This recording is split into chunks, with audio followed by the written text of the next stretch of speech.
LinkedIn presents. Welcome to the Human Capital Innovations Podcast. We're your source for personal, professional, and organizational growth and development, where we share original research, explore industry trends, and interview executives and thought leaders from across the globe. We hope you join us often for practitioner-oriented content around all things related to leadership, HR, talent management, organizational development, and change management. Maximize your personal and organizational potential with Human Capital Innovations Podcast.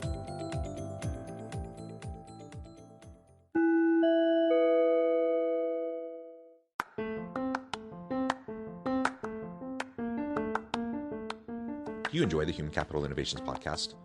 Enjoy ad-free listening by going to the Patreon page, and please consider contributing even at the producer or sponsorship level. And please leave a review. Thank you for your support.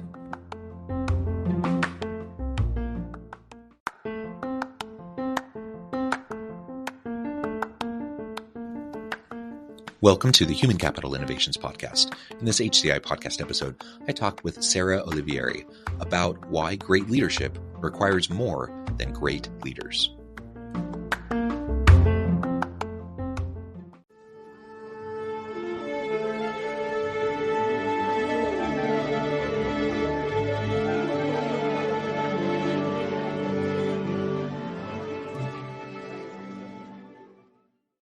Sarah Olivieri, welcome to the Human Capital Innovations Podcast. Hey, John, it's such a pleasure to be here today. It's a pleasure to be with you. You're joining us from New York. I'm south of Salt Lake City in Utah.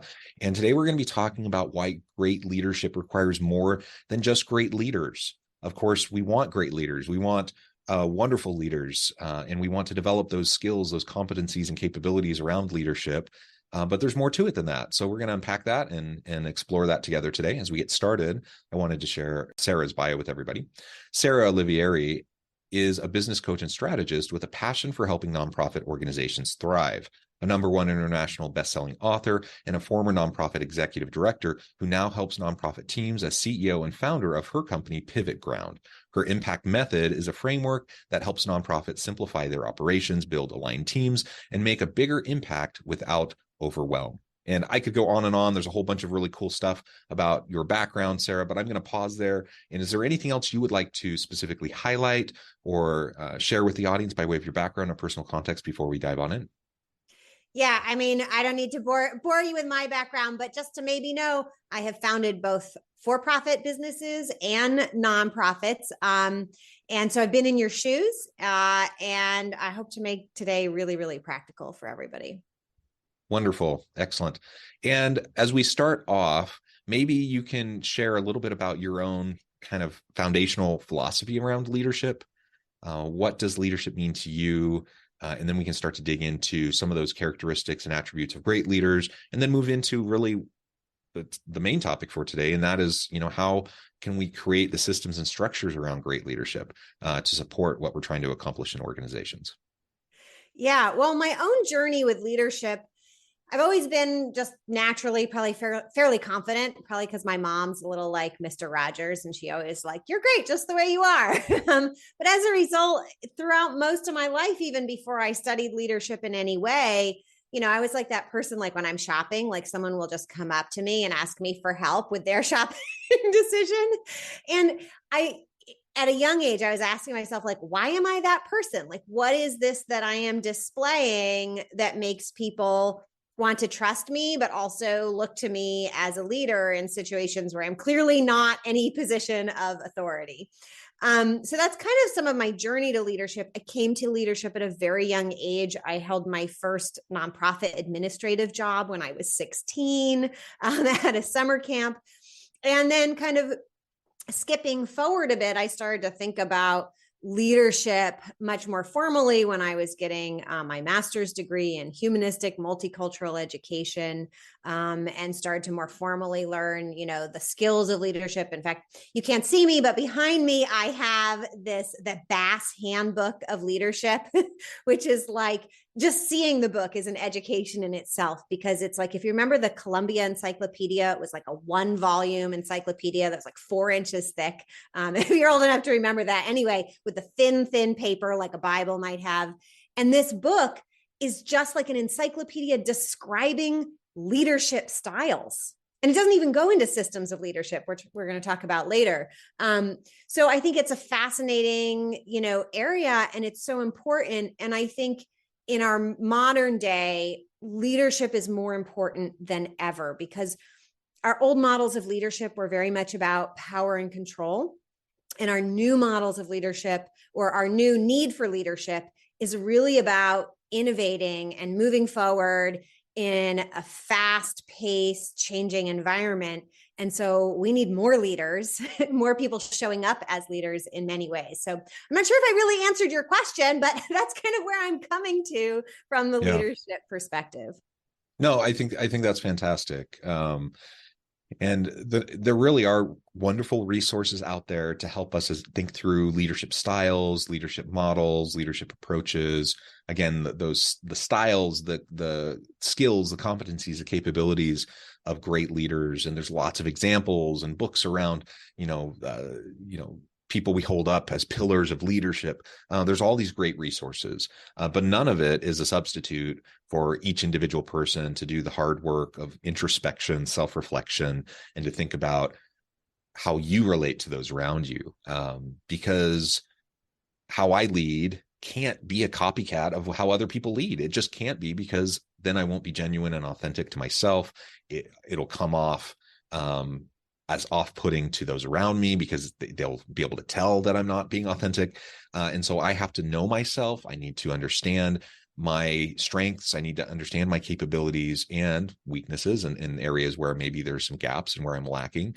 And then create my own unique model and style that's specific to me. I can glean from other resources, but I can't just copy from other resources. And that's something I see many, especially those who find themselves in new, like formal leadership roles for the first time in their career. They haven't really been trained in leadership. They don't know how to do leadership. And so they go and they get that book on Steve Jobs, or they get that book on, name whoever. And then they think, ooh, this is the great example. This is who I'm going to follow. And then they try to just do it. And it never works, right? Because it can't just follow that kind of a prescribed cookie cutter model. We have to do the hard work of introspection and critical self-reflection, and develop our own unique approach to leadership. And so anyways, part of what you were saying kind of reminded me of that. So I thought it was worth reiterating. And it's part of the conversation that we're going to have today.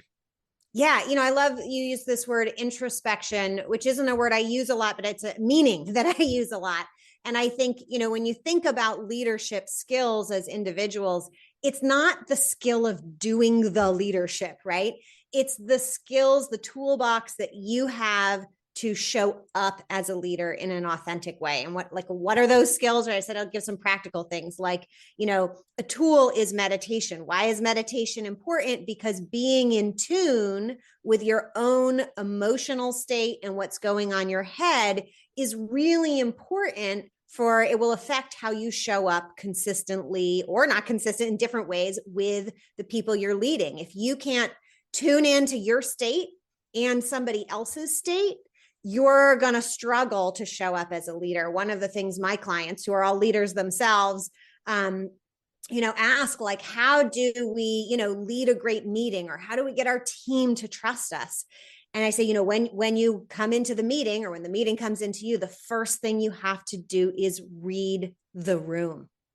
You have to get a sense. And I was on a consulting job, and I was doing workshops with different leadership teams within a large organization. I'd been doing the same workshop. I was on, I think it was my last one. So I'd done the same thing. I knew the organization well. I walked in, and there was like a scheduling confusion. So I thought I was 10 minutes early, and they thought I was 10 minutes late. So I walk into the room, and people are like, she's late. And I quickly read the room, and I'm like, is this just me being late? And I was like, no, there is way more going on here. I had stumbled into, I was now in the department that was not well aligned, that was not excited about the workshop that I was doing, that had a lot of concerns and fear and had a lot of emotional stuff going on. So I read the room. I scrapped my workshop plan because there ain't no learning going to happen when we've got all this emotional barrier in the way. And we spent the time just addressing like what is happening in this room, what is happening with this department. And I think, I wouldn't have been able to do that if I wasn't showing up confident, if I let that emotion just drag me down instead of keep my head, going, what's happening? Like, where are we in this room?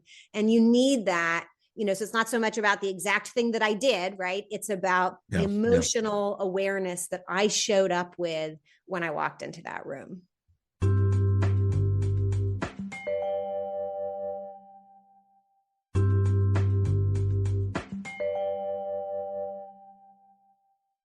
Yeah, so that's one of those characteristics or traits or capabilities that I think is essential for the modern leader who's going to lead effectively in the future of work, and that is EQ, emotional intelligence. Like, you need to be able to understand your place within the broader social context of the room you're in. Read the room is the common way that we phrase that, but there's a lot that goes into that. There's a lot of experience and wisdom that is required to be able to do that effectively. And we all know people that are really smart and really terrible and they're not very good at that. Right. And they end up creating a whole lot of problems for themselves. So, in the modern world of work, and as we move into the future of work, where things are changing so constantly, where things are incredibly messy and complicated, more often than not, you're going to be walking into those types of situations. So you have some sort of pre-prepared, whatever it is, a training, a workshop, whatever. Guess what? You may have prepared for something given the context last week. Today, the context is completely shifted, and you need to be ready to pivot and move. And unless you can read the room, unless you have that emotional intelligence and EQ, you just aren't going to be able to do it. And you're going to end up wasting everyone's time. And probably if you would have just gone forward with your workshop, you would have just, there would have been all the barriers, the psychological barriers, the resistance. It would have not only been a waste of time, but you probably would have retrenched people in bad behaviors and bad ways of thinking, less productive kind of approaches by pursuing what you had planned. And I'm sure what you had planned was great. It probably, in a normal circumstance would have been fantastic. But given the context, if you just plow forward, as most people would, it wouldn't have been effective. Yeah, absolutely. 100%. And I'd already done that workshop. So yeah, I'm totally in agreement. So I think that's a great example of like honing your skills as a leader is really honing your ability to read the room, and not for a subject of another podcast, right? All the skills of how do you do that? How do you develop that ability to read the room, to regulate yourself emotionally as you're in that experience, right? I didn't let fear take over in that situation because I'm used to regulating my own emotions and not letting that transfer, right? To just show up and say, oh, this is what's happening, and not feel any blame for it. Like, clearly there's something, I like the phrase like, oh, that's interesting, right? Instead of being like, oh my God, this is scary. Just be like, oh, this isn't what I was expecting. Maybe I'll learn something too here. Yeah, absolutely. All right. So let's start to move in now a little bit to talking about moving beyond just great leadership. So like what you just shared, that's an example of like one of the things that we want to develop. So me as a leader, I can be effective as a leader, but there's more to it than that. And it requires more than great leaders to have great leadership within an organization, within a team. So what do you mean by that? What are some of the elements that are there that are outside of the individual leader? Yeah. So the whole other half of the story is, what is your organization or your department's leadership system or model of leadership? And when I say that in the business context, people are often like, what do you mean by leadership system? But let me say it this way. What is our country's leadership system, right? In the US, we have a democracy. Everybody kind of knows, like, a democracy is defined by certain, in the US specifically, we have a whole system of checks and balances, who has power where, right? How the processes of leadership. And in a democracy style leadership, we have a much greater emphasis on process than individual people, right? And that is partly why democracies are able to kind of survive through many leadership human transitions, right? We've had many presidents, and while each one shapes our country, it doesn't change the whole thing dramatically, like swapping out a CEO in an organization. So, but unfortunately, many of our organizations haven't intentionally decided what their leadership system is going to be. Now, some of the best large corporations have done this, so it's certainly not everybody. But within our organizations, when we don't, and I say organizations, I mean businesses, right? I work with nonprofits, so that's like the blanket term, right? Businesses, nonprofits are types of businesses as well. When we're not intentional about what our leadership model is, we usually default to this hierarchical model that is, it's basically oligarchy, one or a few in charge of everything, of the power. And I like to use the word power. And I encourage everybody to think about where you can say, hello, there's power there. And maybe it's authority, maybe it's influence, but the more as, leaders, we can know where power is and how it's exerting itself in our organizations, the better we can make change. So in an oligarchy or a hierarchical type system like that, they're really good. They're all about the people and not so much about the processes. Processes can come and go, and they're really about who is in charge of who. So if right now you're saying, do we have that in our organization? If you have the traditional org chart and it's saying this person is in charge of these 10 people and that one of those 10 people is in charge of these 5 people, you have that leadership system in your organization. And unfortunately, well, it's really good for making widgets. It's really good for keeping super consistent. It is not good for innovation. It is not good for agility. It is not good for navigating in complex times. And it is not it's not designed to get great results. It is designed to consolidate power. That's the origination of that kind of system. So maybe now you're thinking, oh, maybe we don't want that system. I think that's really important to hone in on, because you think about the Industrial Revolution, you think about the modern bureaucratic organization. Why do bureaucratic systems exist? They exist to streamline. They exist to provide efficiencies, checks and balances. They exist to maintain and sustain the existence of the organization. Right? That's the goal of bureaucratic systems. And I would say power. Within power in people's hands.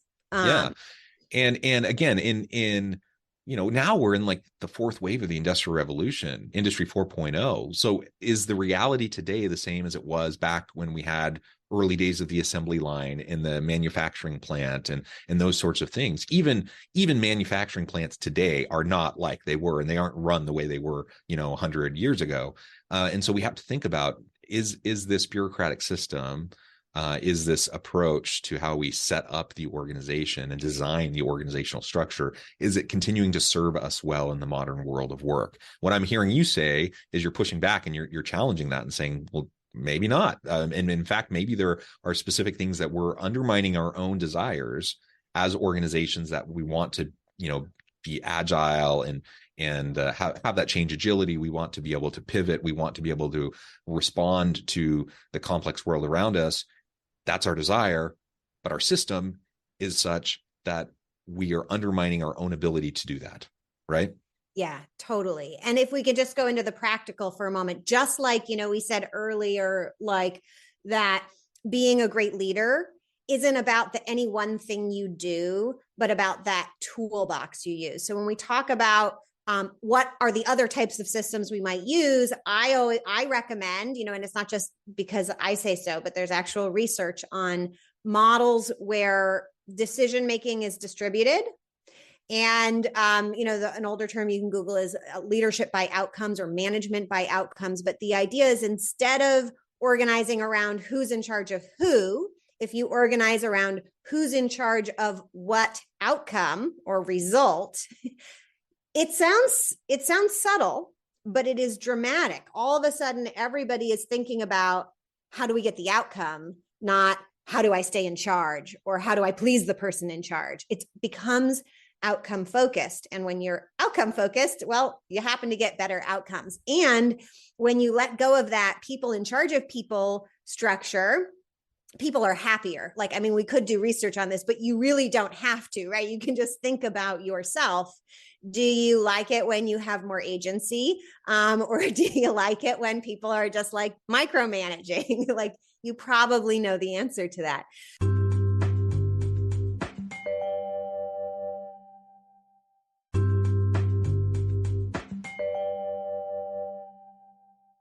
So you may have heard about Agile and Scrum, right? These are examples of a different kind of leadership system, although rarely do I see businesses incorporating that as a system at all levels in the organization. It's usually in a department.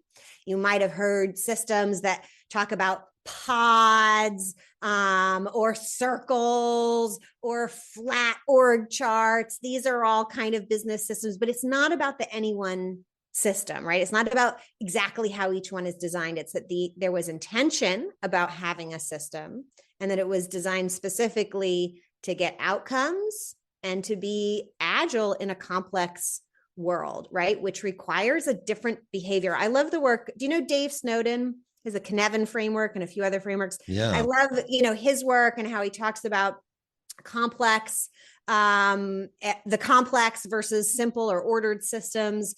And basically the idea is when you're in a complex system, and I'm a sailor, which is always like a complex situation, especially because I race sailboats. So there's like a ton of stuff going on. You're never going to know for sure. There's too many things to just say like, this is the thing that's going to produce the results every time. The approach is all about trying something and seeing what happens. Then taking that information and trying again and seeing what happens. And so we're evaluating and incorporating our own data, or as I like to think of it, like on a boat, we're looking at our wake, we're looking at our speed, and we're seeing what everything does in that moment, because we have some general rules we know, like in sailing, more wind, faster we go, current, we have team dynamics, we've got everything on the sailboat. And then we've got other boats who have their own team dynamics and we're not hitting each other.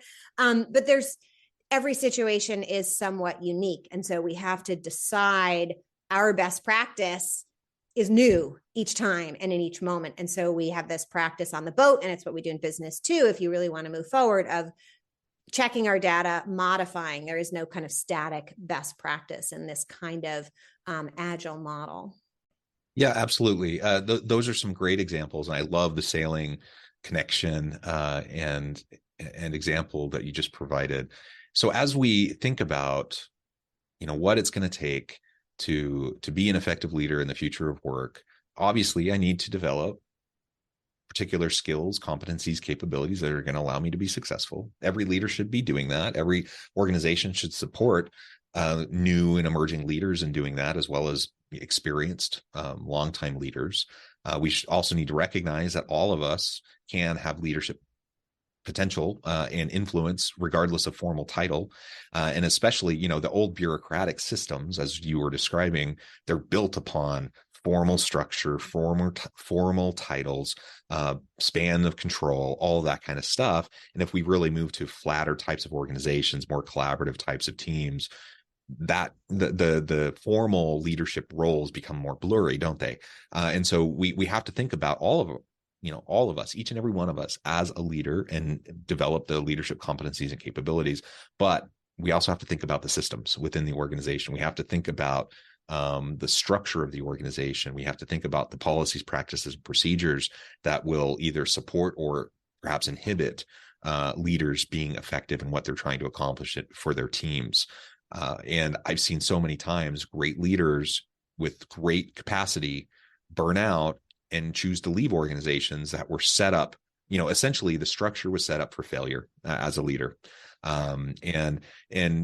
So many leaders will find themselves put in a position where they spend most of their time not leading for outcomes, but they spend most of their time dealing with organizational politics, trying to break down barriers, trying to, figure out how to maintain their fiefdom, their control, their power, or to please their boss. So they spend all of their time and energy doing all those things that aren't actually driving outcomes, aren't actually helping the team do cool, innovative stuff. And it's no wonder why organizations get bogged down in bureaucracy and people get frustrated in those kind of situations. Absolutely. So I think, when as a leader, for all of you, the first thing you should do, especially if you come into a new position, is ask yourself, what kind of leadership is going on here? What kind of leadership system, right? Not just what the style of the leaders are, but what is the system here? Where are the leverage points? How's the power distributed, right? Is it people in charge of people? Or is it people in charge of outcomes? Mm. But one thing I'll push back on what you said, I agree with like almost everything you said, but this new, I'll call it new and old for simplification. I don't really want to qualify it. The old style of leadership, which you called more formal, this new style can be formal. It can be clear. And I don't always, in my own system that I teach nonprofits in the impact method, the authority and the power is hierarchical. It's just not hierarchical in terms of who's in charge of who. We have a hierarchy of these are the outcomes, and then these are the other set of outcomes that affect all other outcomes, right? So the overall direction that our organization is going in, that is an outcome that you can own. You can be in charge of it, and you have ultimate decision-making power over that outcome. So, right, there's total power hierarchy in deciding things around direction. And when you make a decision around direction, that is a hierarchy that affects all other outcomes in the organization. So, when you change direction, everything else on the ship has to change, right? Whereas if you change, an offer, maybe an offer that your business gives, or a service that a nonprofit provides, that's not going to change the whole direction, right? That's not going to have a lot of sub outcomes that it impacts. So we have a clear hierarchy of outcomes. And then we have really clear leadership lines, is that whoever is in charge, and I like to put it in boxes, right? So it looks a little like an org chart. Whoever's in charge of decisions around those outcomes is just in charge of decisions around that outcome. They have the authority and the responsibility and accountability and all the stuff that comes with that to make those decisions. They do not have the power to, control other people. I mean, did we ever really have that power? Right. No, but we like to think we do.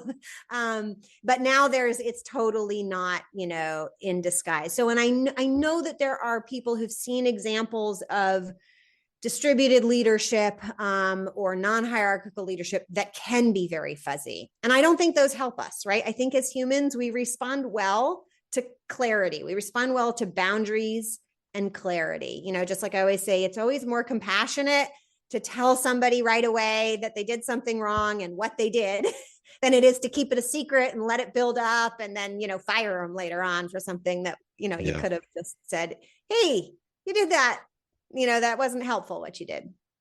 And I 100% agree with you around clarity and accountability. Absolutely. And I appreciate your clarification. Really what I was getting at is how in the modern organization, more and more individuals need to practice leadership despite not having any sort of formal position, formal title, or formal structured accountability. They're part of a team, but they're still leading. And we see more and more of that within organizations. But I absolutely agree. We need to have accountability. We need to clearly articulate that to people. We need to set up reasonable boundaries around the work that people do. All of that is going to be important as well. And well, Sarah, go ahead. I had a quick add in for people. There's a lot of new work around this, but an oldie but goodie is Jack Stack's Great Game of Business. And if you want to read a great example of a manufacturing company that went to a totally distributed model, that is just a fabulous read. And I think it will really inspire people on different ways they might try things. Awesome. Sarah, this has just been a real pleasure. I know at the time I need to let you go here in just a minute, but before we wrap things up for today, I wanted to give you a chance to share with the audience how they can connect with you, find out more about your work, and then give us a final word on the topic for today. Yeah, well, you can reach me at pivotground.com. That's the best way. You can search me up on the internet, anywhere. LinkedIn is probably the best way if you want to reach out and message me. And my final word today, for those leaders out there who are walking into a system, if you're being told that you're in charge of outcomes, but you recognize that you're in a leadership system that's about power, that's kind of a recipe for disaster. So think about how you might, in your own way, address the system overall, or the system, the smaller system that you're working in, because if you're not addressing that system, you might feel discouraged at your leadership skills. And I want you to know that it's it's not always your fault that your great new leadership skills aren't working out, because we have this whole other elephant of the leadership system. And it's important to make that seen so that we have the full picture and all the puzzle pieces as we put the puzzle together. Excellent. Sarah, thank you so much. It's been a pleasure. I encourage the audience to reach out, get connected, find out more about what Sarah can do for you. And as always, I hope everyone can stay healthy and safe, that you can find meaning and purpose at work each and every day. And I hope you all have a great week. Do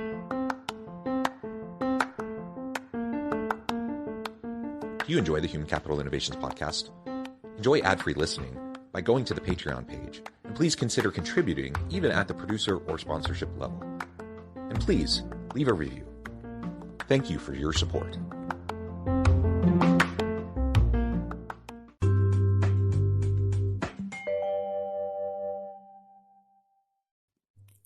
Thanks again for joining us for this episode of the Human Capital Innovations Podcast. I hope you stay healthy and safe and that you have a great week.